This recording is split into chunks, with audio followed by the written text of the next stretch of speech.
mostrarlo en nuestra entrevista. Sí, a ver, adelante.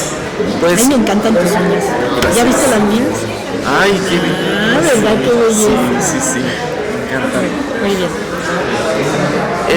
Pues justo el año pasado nos encontrábamos con Elena Garro sin censura y ahora nos volvemos a encontrar en la fila, ahora con mi sustituta en el tiempo. Así es. Pues es poesía inédita de Elena Garro. Así es. Ya nos habíamos encontrado también con algunos poemarios de Elena Garro que no se habían publicado porque... Bueno, la poesía de Elena Garro la publiqué por primera vez aquí, la publicó la Universidad Autónoma de Nuevo León en el año 2016, precisamente en el marco del centenario del nacimiento de Elena Garro. Por diferentes razones muy desagradables de los miembros, de algún miembro de la familia de Elena Garro, esa primera edición dejó de circular en México después de que se publicó, es decir, el libro salió entre enero y febrero y para junio se retiró del mercado. Entonces prácticamente la poesía de Elena Garro permaneció inédita en México desde el 2016. Yo hice una edición, una coedición con una editorial de España que se llama La Moderna,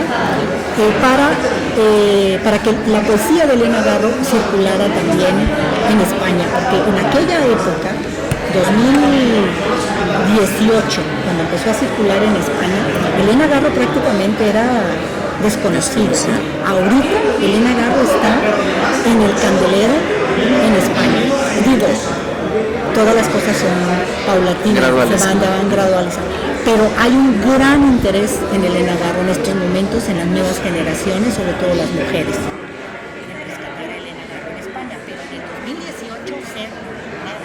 Entonces, esta pequeña editorial que se llama La Moderna es una coedición que pusimos en circulación en estados de tiempo. Pero en México no volvió a hacer. Se observó 2-3 meses y se retiró del mercado por razones irrazonables. Ahora, yo siempre he tenido la preocupación de que la poesía de Elena Garro volviera al mercado, que la poesía se difundiera como parte de su gran legado. O sea, porque ante toda la obra de Elena Garro es muy poética, la poesía es un género artístico y había que reconocerla también como poeta. Que hay que decir que ella empieza un camino de poemarios publicado. Porque en realidad Elena Garro no quería publicar su poesía. No porque ella no tuviera la intención, la preocupación de que se diera a conocer como poeta. Sí la tuvo. Porque la prueba está en que sus poemas, los escritos a mano de sus cuadernos, ella estaba haciendo ya una buena colección transcrita de sus poemas. Y esto lo hizo a mediados de los 50. Es decir, cuando publica, se da a conocer como dramaturga en poesía en voz alta. La Universidad Veracruzana le publica su primer libro, Un hogar sólido y otras piezas en un acto. Elena se pone a transcribir sus poemas. O sea, claro que había una intención de publicar sus poemas, pero Octavio Paz le tenía terminantemente prohibido publicar la poesía, porque le dijo que ese era su terreno. Y esto me lo dijo Elena Garro en una entrevista, ¿no? Me dijo que ella tenía un pacto con Octavio Paz de que ella no iba a publicar su poesía, sus poemas, porque Octavio Paz la amenazó. Y le dijo, poesía no puedes publicar, ese es mi terreno. Así es que Elena, por eso no quiso nunca publicar su poesía, porque sabía de las represalias de Octavio Paz. Octavio Paz era feroz en las represalias que infligía en contra de ella y en contra de su hija, ¿no? Entonces, la poesía de Elena se quedó rezagada. Ahora, Cuando yo las conocí, cuando me entregaron todo este material, Elena Paz, su hija, fue la que insistía: mamá, es que tus poemas son tan valiosos como los de mi papá, hay que publicarlos. Y Elena Garro: no, la poesía no se publica, acuérdate de tu padre. Así le decía. Incluso hay varias entrevistas en donde Elena Garro lo menciona, ¿no? Varias entrevistas que están en diálogos con Elena Garro. Ahí está registrado cuando Elena Garro dijo: no, yo me quiero dar a conocer como narradora. Pero era su manera de irse por las evadir ramas, el tema. Evadir el tema. Ese es el punto. ¿Tendría miedo Octavio Paz de que se publicara la poesía de Elena Garro? Claro. Tenía miedo porque, creo que es obvio, porque el talento de Elena Garro, desde mi punto de vista, y quizás no sea la única que piense lo mismo, sobrepasa el talento de Octavio Paz. Octavio Paz es un gran poeta, no queda la menor duda, un hombre muy culto, un magnífico ensayista, un hombre con un gran conocimiento del mundo de la literatura occidental, oriental. Si tú quieres, un buen creador, pero desde mi punto de vista como creadora, como escritora, ya sea en la narrativa, en el teatro, en la misma poesía, desde mi punto de vista, Elena lo sobrepasa. Incluso Elenita Paz dijo en una entrevista: mamá, tu poesía está al mismo nivel o es mejor que la de mi papá.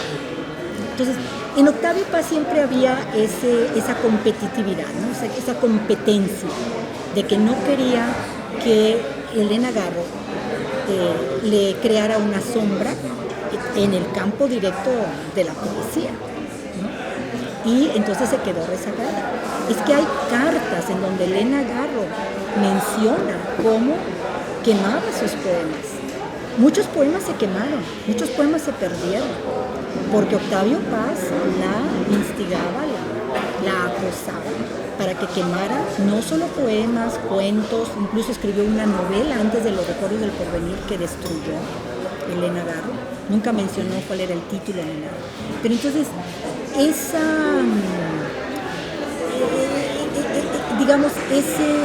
competencia de Octavio Paz y esa opresión de Paz sobre ella fue lo que no le permitió publicar su poesía.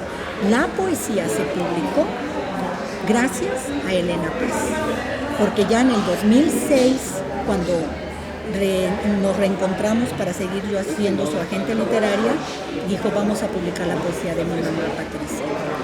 ¿Okay? Y de hecho ahí en el estudio preliminar yo menciono varias preguntas cuando estábamos trabajando, que era por vía telefónica. Yo le preguntaba: oye, Elenita, ¿y este poema trata del 68? La de Mi cabeza cuarteada. Digo, porque me da la impresión de que es un tema que ese poema lo escribió ella en el 68, tu mamá. No, Patricia, dice, mi mamá no escribió casi poemas en los 60. Ese poema lo escribió porque así se sentía con mi papá, ¿no? En donde ella se va derrumbando, se va convirtiendo en polvo. En fin, entonces ahí hay algunas anécdotas, ¿no? que tuve con Elenita Paz cuando estábamos armando el poemario. Entonces el poemario en realidad fue Elena Paz la que insistió en que se publicara. Elena Garro tenía miedo, sí.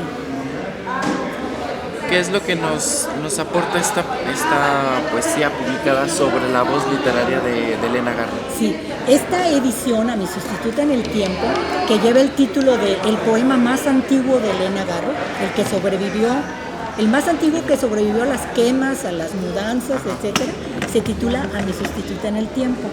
Y Elena lo escribió en 1947 en París, cuando vivía con Octavio Paz y su hija Elenita en París. Entonces, esta edición que hemos llamado enriquecida difiere de la del 2016 y de la de España también. Esta es totalmente novedosa porque el contenido es el mismo, con excepción de que agrego un nuevo poema que se llama La joven sentada, que Elena escribió en París en 1986, aparece aquí en esta edición por primera vez. en México. Okay. Sí.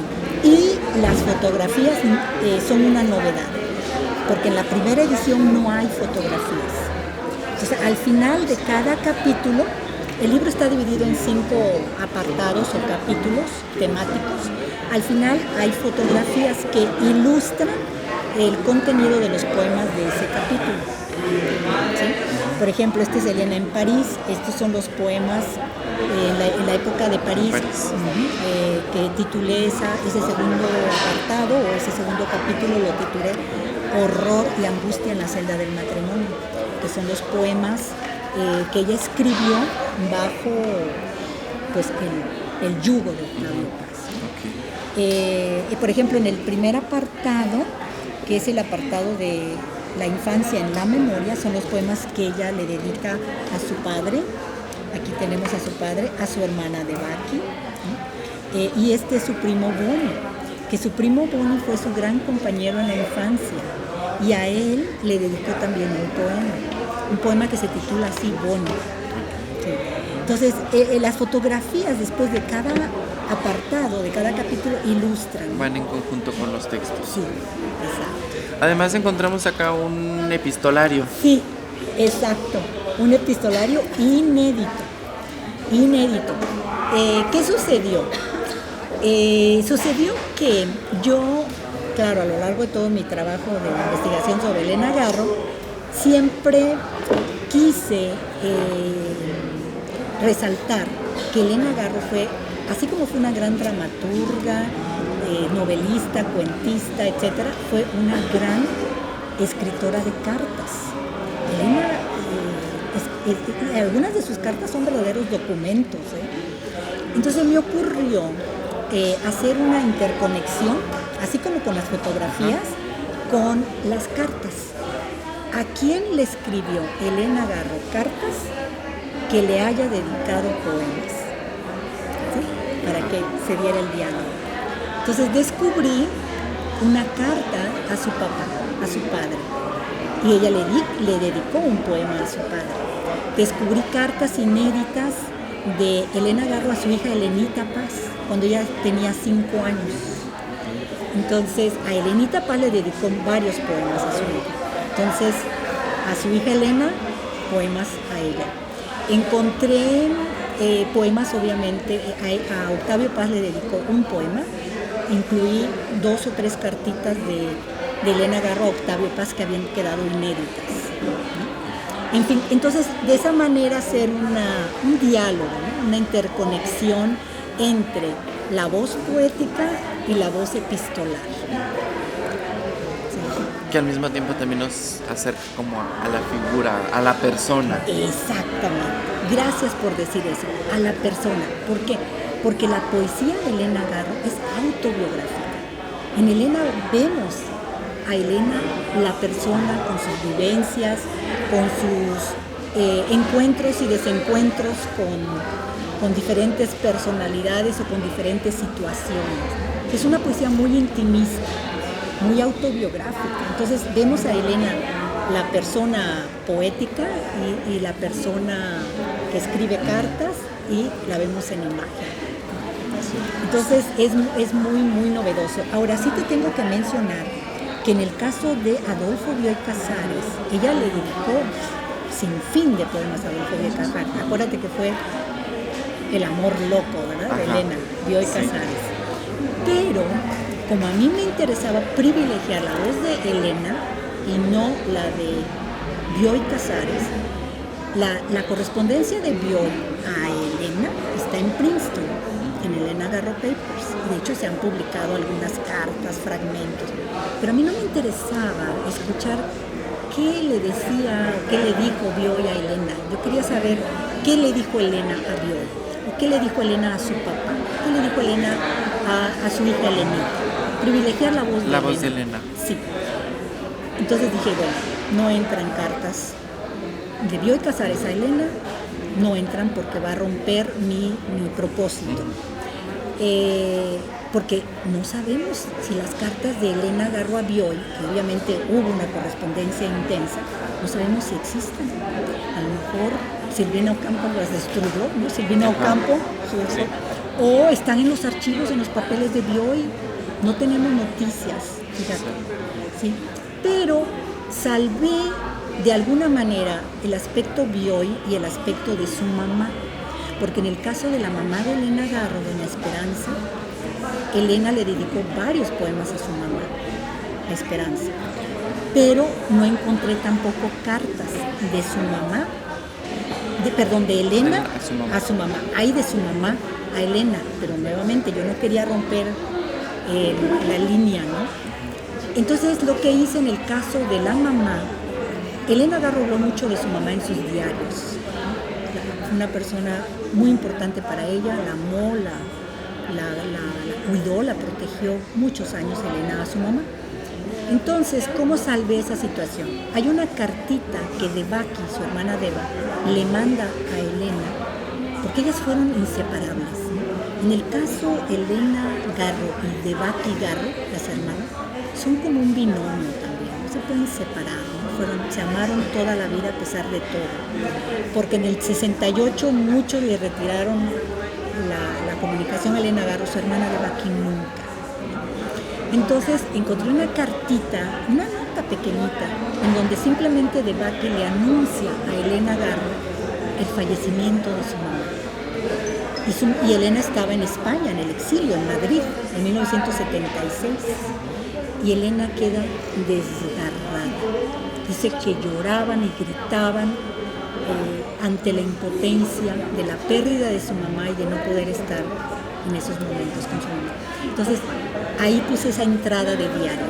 La entrada, es como Elena Garro, yo creo que eso lo hubiera escrito ella, ¿no? A su mamá directamente, ya en una carta, pero no lo hace en una carta, pero lo hace en el diario. Y entonces ahí salvé ese tema, porque a su mamá le dedicó varios poemas.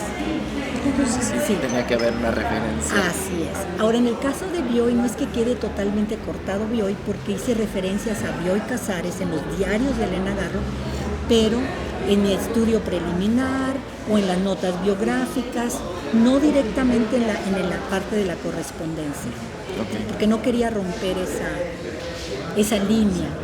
Sí, en el caso de su mamá es diferente, porque es una carta de Devaki, que es como el alter ego de Elena Garro y viceversa. ¿Sí? Sí.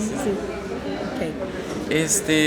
Bueno, pues ya para ir cerrando, ¿cuándo se presenta el libro y dónde lo pueden conseguir las personas que les interesa? Muy bien, pues se va a presentar hoy, ojalá que nos puedas acompañar, sé que andas muy ocupado, pero ojalá que puedas venir. Hoy a las 6 de la tarde, 18 horas, en el Salón G, en el área internacional, y va a estar a la venta ahí tú sabes, durante la presentación, y el público interesado lo puede conseguir a través de la librería Utópicas, que está aquí en la feria, o sea, en el stand de la librería Utópicas, que se dedica a distribuir, a difundir a Elena Garro. No sé si hay algo que se nos esté pasando que quiera agregar. Yo creo que sí, no te he comentado lo del prólogo de la China Mendoza, ¿no? Ay, el prólogo de la China Mendoza es otro tema novedoso aquí. La China Mendoza escribió un texto, es una especie de remembranza de quién fue Elena Garro, y que ella lo escribió en el año 2016. Precisamente en el marco del centenario de Elena Garro de nacimiento, ¿no? El marco del centenario de nacimiento, para darle la bienvenida a la poesía de Elena Garro. Entonces, en esta edición, yo consideré que era importante rescatar ese texto, esa semblanza de la China, y colocarla a manera de poema. ¿Sí? Fíjate el título, hace 100 años nació la reina más pobre. Porque creo que el poema que más impactó a María Luisa La China Mendoza, de la poesía de Elena Garro, toda la disfrutó, la gozó, pero creo que el que más la impactó a ella fue el de Lola, cuando muere su gatita Lola, la gatita de Elena Garro, y le escribe un larguísimo, bellísimo poema a Lola. Entonces por eso le puso el título La reina más pobre. porque así describe Elena Garro a su gatita Lola, que era, tú sabes, los gatos para Elena Garro también eran sus alter egos, Sí. ¿no? Sí. Sí, muy cercana la relación. Sí, es una edición bellísima. Sí, está preciosa. Ve que no, la portada me parece que es muy bella. Esta portada, Sí, sí. ¿no? Sí. Esta foto es prácticamente desconocida de Elena Garro. Esta es una foto de Elena Garro en 1937. Cuando estuvo en la Guerra Civil Española, ¿no? Con Octavio Paz. Es una foto casi desconocida. Yo la considero una foto inédita en realidad, ¿no? Y aquí la incluí en la parte de, creo que es en el segundo, en el de, aquí, sí, en el de Horror y Angustia en la celda del matrimonio, ¿no? Los poemas que tienen que ver con la vida de Octavio Paz. Entonces aquí están cuando van recién casados a España, ¿no? en la guerra civil. Bueno, aquí están las fechas en las Ramblas en Barcelona. Este es durante el Congreso. Estas imágenes son muy importantes porque pues están recién casados, ¿no? Aquí comienza el yugo en contra de Elena, la opresión. Aquí esta es la foto completa, ¿no? Que está con otras dos compañeras mexicanas que estuvieron también. Y ya luego aquí París, ¿no? La época ya del matrimonio, en que se convierte como en la anfitriona para todas las tertulias que organizaba Octavio Paz, para él colocarse, ¿no? como poeta, colocarse con los intelectuales franceses y todos los que pasaban por ahí. Pero Elena era como su trofeito, ¿no? Sí. Muy bien, y luego, bueno, pues ya sabes, hay más fotos, y esta aquí es en el exilio, ¿no? El 68, aquí está Elena, Octavio joven en París y Elena ya en el exilio en Madrid. Okay. Sí. Bueno, pues muchísimas gracias. Espero que lo disfrutes. Sí, seguramente que sí. Sí, no, sí, y eso es muy seguro. La poesía de Elena es... Muchísimas gracias por estos trabajos que al final creo que es parte de hacerle justicia a Elena Garro. Exactamente. Hay que hacerle justicia y todavía hay mucho camino que recorrer, que seguir andando, ¿no? Sí. Porque fueron muchas décadas de desprestigio, de estigma y tenemos que volver a ahora nos toca hacer campañas de difusión. Exacto, los necesito a ustedes, sí. que me ayuden porque yo no lo puedo hacer sola todo, ¿eh? Okay. Sí, muy bien, perfecto. Muchas gracias, un placer verte nuevamente. Igualmente. Uy, qué lindo. Estás más guapo, ¿eh? Te voy a decir, estás más... Muy bien, trae las uñas, mira, ¿qué hice? El mismo del día. Sí, gracias, Antonio. Sí. Bueno, muchísimas gracias. Cuídate mucho, Permiso. ¿eh? Sí, bueno, nos estamos perfecto. viendo, gracias. Nos vemos pronto. Sí.